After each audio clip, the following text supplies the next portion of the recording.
Founder in Car.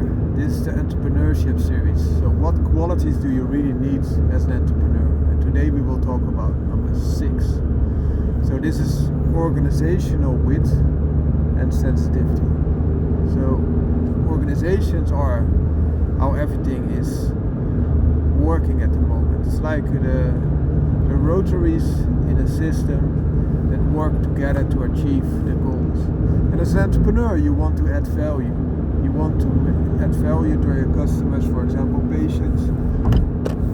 And you need to know your own organization. You also need to have, for example, medical affairs in place. You need to know why that is of importance. But also your sensitivity is a little bit different. Also the other organization that you are collaborating with, for example, a clinic, you need to know the formal and informal rules of the organization. How does it work? Where do I need to push or pull to make this happen? So decision making, but also execution might be on completely different levels. So you need to know where to make the difference, where to add your value, to make your promise, your benefit, your promise that you sell happen. That's of great importance because as an entrepreneur, as I mentioned, you want to add value, and by knowing how to and where you can maximize added value that you can deliver. Also, because you know how the informal and formal rules go. An example, you don't have access formally to the decision maker you need to have access to.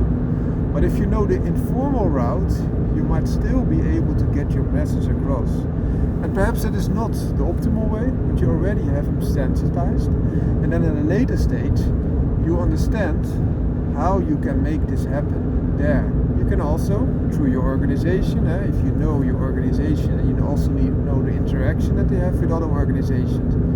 So for example, at the execution level, there might already be overlap with the two companies or the two organizations, and then you can help plant that seeds, the seeds that you need, and then you can have a bottom-up approach that it also trickles through the top layers where the decision is made. So if you know that overlap, you can also instruct your team, those members that have that overlap, to act accordingly, and thereby you and your team of entrepreneurs make things happen. Also, if you start as an entrepreneur, you might be alone, but your team will grow across the developments that you make, the journey that you're chasing to get to your goal. Your team will normally grow, and therefore also your organizational structure becomes of more and more importance. Also, the structure will be of importance for an investor, for another partner, or to optimize things. So the structure is very important also for your operations. Operation level, personal level, but also on the level of your employees, fellow partners, entrepreneurs, etc. You need to have this sensitivity for the organizational structure. Hope this helps. Founder in Car out.